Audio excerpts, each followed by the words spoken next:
You know that feeling when you're just standing in front of the open fridge and it's maybe 11 at night? Oh, yeah. The whole house is totally quiet, and that harsh fridge light is just spilling out onto the floor. Right, exactly. And you're just staring at the shelves feeling this massive wave of defeat because you promised yourself you wouldn't do this again. Mm-hmm. You've got the expensive new running shoes sitting right by the front door. You really do. And the crisper drawer is packed with all those leafy greens you bought on Sunday. When you were feeling so incredibly motivated. Yeah, swearing that this week was going to be different. This time, you were sticking to the new routine. But here you are, you're exhausted. A kind of tired that sleep doesn't even fix. Totally. And you're falling right back into the exact same habits you swore you were done with. And you're standing there wondering, why is my body fighting so hard against the things I know are good for it? It's just, it's a really painful moment. Mm-hmm. And almost everyone goes through it. We tend to look at that exact situation, that late night kitchen moment, and we instantly blame ourselves. We blame our willpower, right? Exactly. We tell ourselves we just lack discipline, or that we didn't want the goal badly enough. We treat it like it's a moral failing. We think we're just broken. Like there is something deeply wrong with us. But it's not a weakness at all. Yeah. It's actually your body running a very quiet, very old survival program, one that was written before you were even 10 years old. Okay, wait. Before we were 10. Yeah. We are talking about the deep body maps we made as kids. Your underlying habits, your cravings, your reactions to stress, they were largely built when you were just a child. That is so wild to think about. It's not just like soft childhood memories. We're talking about the physical wiring of your nervous system. Exactly. It's the hard wiring. We are exploring how your early days physically set your baseline, and how that early setup acts as the invisible force driving your daily choices right now. I really want to unpack this. Because to understand why our willpower just evaporates at night, we have to look at how the brain actually builds its ground rules. Right. During your first 7 or so years of life, your brain is just a massive sponge. It is mapping out how the world works at lightning speed. And a huge part of this map is stored as something we call body memory. Mm-hmm. And when we talk about memory, most people think about, well, the clear pictures in their head. Like remembering the layout of your childhood bedroom. Exactly. Or a family trip. You pull up a mental picture. But body memory operates totally differently. It doesn't show up as a picture. How does it show up then? It shows up as a feeling. It's a sudden tightness in your chest, or a quick drop in your stomach. Oh, wow. Like a flush of heat in your face. Yes. Or an overwhelming, strange urge that you just can't explain. It's stored deep in your automatic stress response. So when you face a certain type of stress at work, you don't consciously remember being 5 years old. But your body physically reacts as if you still are. Right. Your body keeps the score, even when your thinking mind has no idea what game is being played. So it's like the body is remembering for us. It really is. And you see this clearly with our stress response. If a child grows up in a home that is a bit chaotic or not steady or highly stressful. Their internal alarm system gets set differently. Exactly. The alarm gets calibrated differently than a child in a very calm, steady home. The home is repeatedly signaling danger or scarcity. So the nervous system just learns that the baseline reality is dangerous. Right. It sets the internal alarm to be permanently hovering near the on switch. And that physical, deep body watchfulness doesn't just magically reset when you move out of the house. No, it carries straight into your adult life. Deep inside the brain, we have a master control center. It acts as the ultimate body boss. It's constantly checking your blood, checking sugar levels, balancing your appetite and your sleep. And when you have this chronic low-level stress from that early setup, that master control center receives a constant, quiet, humming signal telling it that we are in danger. Wow. And when the brain thinks it's in a survival state, it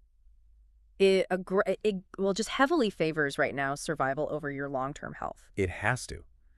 To survive, the deep brain changes what it wants. It becomes highly sensitive to fast sugar foods. Because fast sugar equals fast energy. Exactly.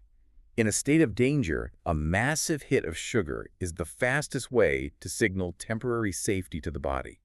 The deep brain doesn't care about your 6-month fitness goal. Right, or your gut health or your immunity. It only cares about surviving the next 10 minutes. So it's almost like the background operating system of your phone. That is a perfect way to look at it. Like you can download all the shiny new health apps you want. You can install the strict diets, the new workout plans, the long meditation timers. But if the underlying operating system is fundamentally programmed for survival and threat, those new apps are going to crash the moment you hit a stressful day. They will. The phone's core system will just force them to quit to keep the device running. And the crazy part is, if we look at the physical body running that system, we see the actual footprints of those early days. We really do. Early life stress leaves a physical mark in the adult body. Adults who had a rougher start show stark differences in how they handle cortisol. Their baseline levels of body puffiness, like inflammation, are notably higher, right? Right. Their bodies physically manage hunger, rest, and immunity differently than those without that early hard time. It goes so deep. It actually changes how your body reads its own blueprints. Early stress can literally leave little chemical tags on your genes. It turns things up and down, like a dimmer switch. It changes how your body handles inflammation and energy. But wait, I have to pause here, because if you really think about it, this sounds incredibly fixed. It can sound very heavy, yeah. Like, if my actual blueprints were changed before I hit middle school, aren't we just stuck? That is the exact wall people hit when they first learn about this. It feels like a biological life sentence. If my body is tagged for survival mode from childhood, trying to start a healthy routine seems totally pointless. I hear that. It sounds like your health fate is locked in. But we have to gently shift how we view what the brain was actually doing here. What was it doing then? The brain was doing its job flawlessly. It was predicting the future based on the past. The body looked at the early home and said, "The world is not steady. The world is tough. So I am going to prepare this body to survive a tough world." Wow, so it was an act of profound physical protection. Yes, it was aggressively trying to keep you safe based on the info it had. When you look at it that way, it completely removes the shame. It really does. When you fall off your routine at 11 at night, it isn't because you're weak or lazy. It's because your beautifully protective brain thought you were starving in a dangerous forest and stepped in to save your life. Exactly. Once you grasp that, the internal war just stops. You stop fighting your own body and you can actually start working with it. That is such a massive shift in thinking. It takes the idea of being a failure totally out of the picture. If your deep brain is misreading a quiet, safe kitchen as a danger zone, we can't just talk our way out of it. No, you can't logic your way out. Your thinking brain is speaking words, but your survival brain is speaking entirely in chemical signals. So we have to speak its language. Let's look at how this early learning actually shapes our daily relationship with food and emotion. It happens incredibly fast when we are young. The brain constantly links certain smells, tastes, and inputs to certain emotional states. So if a certain meal was always there when you were being comforted or protected, Your brain wires those two things together with superglue. The food literally becomes the chemical twin of emotional safety. it bypasses our logical thinking entirely. That's why you can't just think your way out of a craving. Think about someone like Priya. She grew up in a home where her mom expressed all her love and care through cooking. Big, warm meals meant safety. They meant togetherness and warmth. It was a shelter. Now, as an adult, Priya is highly smart, she knows nutrition perfectly, and she has a high-stress corporate job. Her inbox is always full, phone always buzzing. Right. But whenever the pressure at work reaches a boiling point, she finds herself at the fridge late at night, eating heavy comfort foods. And she isn't even physically hungry. Not at all. Her body is feeling the intense stress of her job, and she is eating to access the body memory of her mom's safe kitchen. She is just eating to feel safe. Yes, it is a brilliant coping tool, honestly. And then there's a totally different side to this. Like with Marcus, his story highlights the quiet beliefs we hold about our bodies. Marcus grew up in a household with a lot of money stress. Mm. Fresh, high-quality food was just a rare luxury. So over time, he absorbed this quiet belief that eating well, taking time for rest, or seeking wellness was something that other kinds of families did. It wasn't an unspoken rule. It was an absorbed identity.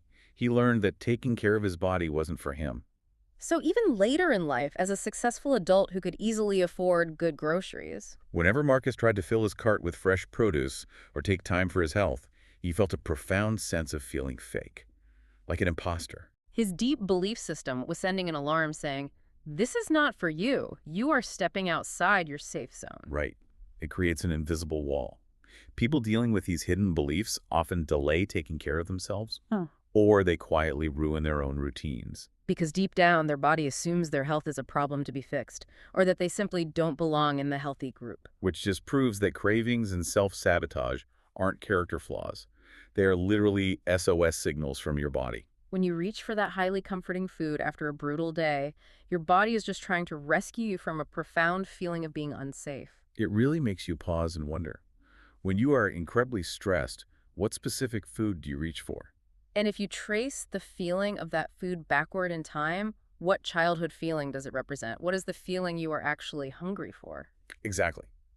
And if the root of the problem is a body stuck in a state of threat, the answer isn't more strict rules, it isn't more punishment. The question becomes, how do we physically signal to our body that we are safe enough to heal?